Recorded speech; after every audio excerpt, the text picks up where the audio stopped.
dugsiyo degmada Togwa Jaale oo ka tirsan gobolkaasi Gabiley aan haba yaraatee hore u lahayn macad lagu barto shareecada diinta Islaamka isla markaasina waalidiinta kala duwan ee ku dhaqan degmada Togwa Jaale ay caruurtooda geyn jireen gobolada iyo degmooyinka kale ee dalka ayaa waxa markii ugu horeysay macad lagu barto shareecada diinta Islaamka laga hirgeliyay magaalo ganacsiyeedka degmadaasi Togwa Jaale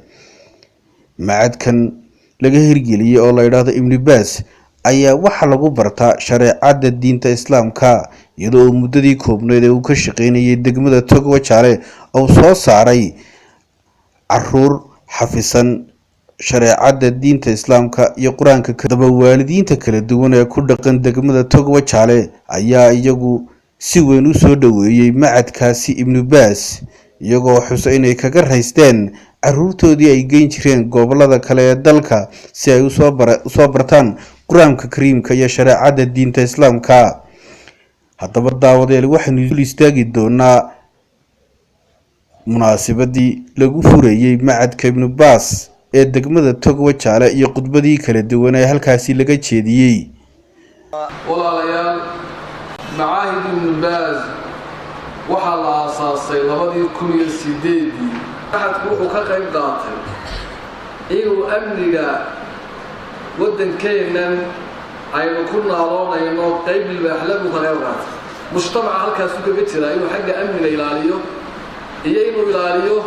xagga tacliinta dhabta maanta in badan baa dadku isku qaadqaadaan oo dadku ay yiraahdaan wadaadooyin kala garan mayna guuleysta laakiin waxaan leeyahay macadkani waa macad xagga fikirka amniga doonaya inuu ka dhiso dhalinyarta oo had iyo jeer macadkan wuxuu u taagan yahay inuu dadka cilmiga diinta ku faafiyo mana aha macad laga tabcado adduun oo adduun iyo dhaqaale macad laga tabcado reer oo Jaale yaani moodi inaanu adduun soo doonanay waxaanu doonaynaa in macadkani uu ogaadaan inaanu dhalinyarta doonayno inay cilmiga diinta ay ku bartaan hablaya innaba oo akhlaaqadoodu ay ku dhisnaato inuu sheekhiini Sheekh Daawud iyo ardaydiisii iyo culumadii halkan joogtay ay ka dhigaan baan si u yeelateen macadku waxaan aad ugu tadaalaa inay culumadu wax ka dhigaan nabigu calayhi salaatu wasalaam wuxuu yiri soo sheegaya fadliga cilmiga iyo sharafta ehelkiisu ay leeyihiin rasuulku calayhi salaatu wasalaam wuxuu yiri wa inna fadla al-'alim 'ala al-'abid ka fadli al-qamari 'ala sa'ir al-kawakib fadliga qofka cilmiga bartaa uu dheer yahay qofka ilaahay caabudo isagoo aqoon lahayn waa fadliga uu dheer yahay dayaxu xilliga kale waynu ogsoonahay dayaxa iftiinkiisa iyo nuurkiisa hadduu maqan yahay budcu baalanaada xilliga kale caalamka ma iftiiniyaan nabigu calayhi salaatu wasalaam guud ahaan wuxuu tilmaamay cilmiga iyo cibaadadu labadaba inay nuur yihiin laakiin nuurka cilmiga iyo nuurka cibaadada waxaa badan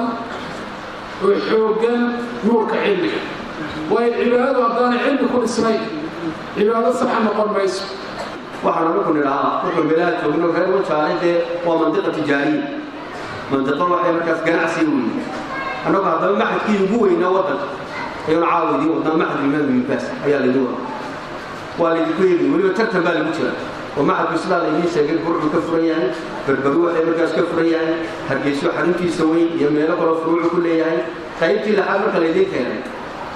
دواء هاي مركز ترتنا بشان الدنيا حق الجناعسنا وحوي ورمود منطقه قبل وجه المركز وحوي مركز وطور مرتين لكن بالحق تعليمتي وحرصتها اللي يكون يروح مركز حمتاي وحقنا في جمع مسؤولين المعهد كي يكون هنا ودين كان عندنا برسان ولقد دوتان ومريه سواء مركز مقالة وجهنا لقى إن شاء الله تعالى معكم الكون كيهي إن دولة وحوالي أضيعنه ويلو احترامه ويواجب إنه تعالى أضيعنه إن الإسلام كنا حراني كان يصير له بطل وحيالها معكم تدول الكون كيهي الله تربية قال خاصة كاملة وحنا نصيب أنويا لنا نصيب وناجا دولتنا ومعاهدي إسلامها بيريجي السؤال حتى مع كانوا يميلوا بالعبو iskuulkii ay ku soo dhaweysay fiiha lagu qabto dowladda saa ugu dadaala islaamka iyo dhiirigelintiisa yaa laga yaabaa dad waxa weeye diinta ku dabarogan tahay inuu arkaan dowlad guddo oo islaamka oo ahayn marka aad iyo aad baan ugu mahadnaqanaa dowladda maadaama macadka waxa weeye la furayaba iyadu saldhiga ay u noqotay oo meeshii lagu bilaabaya uu ka bilaabayaba iyadu waxa weeye bilaasha ka dhigtay ilaahay ha barakeeyo culimada maanta inoo wada macadka diniga ee darkasiin farciisi qoradooda ku yaala waxaa qabnaa xukuumadda maanta dalka haysa ee uu galoodeynka ka yahay axmed maxamed maxamuud siiraayi siday u nooleeyeen diinta iyo kitaabka ilaahay subxaanahu watacaala dameero waxaan aad idinku dardaaraya inaynu nabadgelyada ka washaqeyno inaynu aqoonta ka washaqeyno waxaan diyaar yeelanahay wax kasta oo aan wax idinkala qaban karno oo aqoontiina dhibaato ku ah oo wax ka qaban karno inaanu idinkala qabanno markaysintaasa u mudatay iyagana hawsha wada idinkaydu taagantahay wararta ilaahayna nagu asturaanina noo dha waa balaanina noo dha ilaahi subxaana watacaala nagu asturo iyagana juldigooga miisaan ha u saaro cilmiga da'da yar le aad tihiin inay ku dhiirigeliya inaad ka faa'iidaysataan waxaa muhiim inaad ka faa'iidaysataan waa inaynu fahno marka macadka inuu yahay ardayda madaarista ka soo baxaysaa halkay ku biyoshiba lahaayeen ay heer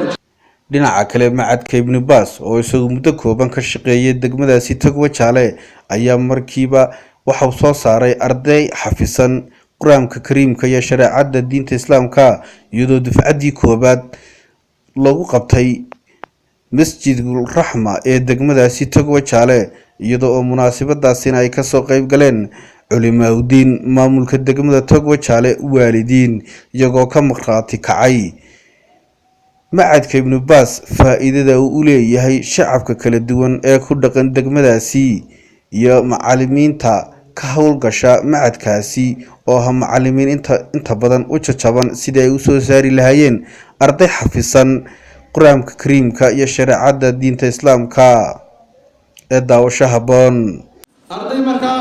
mustawayaasha laga tamhiidka iyo awalka dhigata iyo qayb markaa dhigata al-qira'a wal kitaaba qolooyinka markaa dhigta tamhiidka iyo awalka marka la isku celceliyo rag iyo dumar waxay marayaan 200 ee imtixaanku fadhiistay ugu horeeyay marka waxay laga qaaday ardayda kale marka waxa weeyaan al-qira'a wal kitaaba dhigata waxa ku jira laba qaybood qayb 130 meelahaas oo iyagu kala jebinaya caawa oo dhammaystay sida markaa waxa weeyaan carabiga loo akhriyo loona qoro imtixaanaadna galay lana tijaabiyey marka waxa weeyaan caawa markaa iyaga la siinayo shahaadatu itmaam al-qira'a wal kitaaba la siinayo ayuha al-ikhwaanu fillah run ahaantii walaalayaal waxaa farxad iyo sacaado weyn caawa ii ah inaan walaalahay la wadaago iyo culimada halkan joogta ka soo qaybgalka xafladan qiimaha badan ee aynu waxa weeyaan ku maamuusayno kuna ikraamayno ardaydeena qiimaha iyo sharafta badan ee marxaladda tacliimiga ah ka gudubtay waanada ugu horeysa waxay tahay taqwallahi fi talab al-ilm ilaahay ka cabsoonayn oo cilmiga ku amal falayn de talabul cilmiga iyo waxa uu doonayo iyo barashadu midho wanaagsan ka goosan maayo mixraabka ugu horeeya banaanka marka loo baxana isaga ugu horeeya laakiin waa marka ummaduna ay garato qiimaha quraanka dadka baranayana ay gartaan qiimaha waxay baranayaan ay xambaarsan yihiin waxa loo yimiday waa idinka dhiirigelintiina iyaga intuso ragga kuraasta ay ku fadhiyaan kuwa loo diyaarinayo barnaamij ku fadhiistaan la doonayo inay idinka tahay markaas aad baan ugu faraxsanahay ilmaha kala bilowgiisii iyo fikirkiisii hore intaba aan waxay markaas dhinac taagnayn oo wax ka ogeyn in midhiin maanta caalamka soo hordhigo aad iyo aad baan ugu faraxsanahay waa macallimiin aad u cajiyo wey waa macallimiin dadaalaysa waa macallimiin runtii aanu ku kalsoonnahay halkay wax ku wadaan iyo siday u wadaan iyo hiigsigooga aad baanu uga helnay waxaan leeyahay halkaa ka sii wada بعد كي إلهي وبركي سيدي الشيخ الله ومقع طريق علمي إلهي وبركي أيو إلهي وبركي وفرعي اللحاد وحنا إلهي كرجينا يا كلينا معك كاسي وجددي أروك الله إن كل هلي تونها تي الله وتعالى الله الله أقوال إلهي وبركي الدنيا ينعك إلى الكل فايزون يروي بين الكفايزون وتعالى وتبارك لكن فريه وحبر الشرع هي حاجتين أنا لو كتسي وطنها وقلت لك لي أنا وحبر الشام وزارة وحبر الشام وحيد هذا هذا ديار معهد كورونا ويسكون واحد بالشرع دولته واحد بالشرع إلى كيف يجلس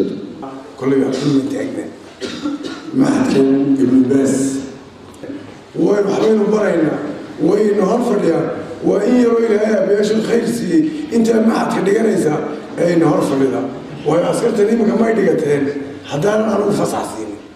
وأقول الجار كذا ككوي حاجة ودي وريجة صار دي عيسى ده صار نقو. عليه وحنا مخاطكان هنا دارنا هاي ما ممكن وجه عليه فرحتنا ينوطه مركز أول قاضي امتحان ترتنك القرآن الكريم كا والله وقفته قبل في الجبلي عاصمة ده دقمة الجبلي سجال هو الرياء أما ستين هو الرياء وحنا شيء يا تريح دقمة هو شارو بالنقطة مركز واحد يقول بعض الكساء دذلك أي جلينيا بتشوفك أي جلينيا علماء الدقمة هو شارو الله بارك يجنون دعينا وأي واحد يرسوه وحول خيركم من تعلم خضر عبد الله ورباهي تمد حبنان دقمة تقوى شاليه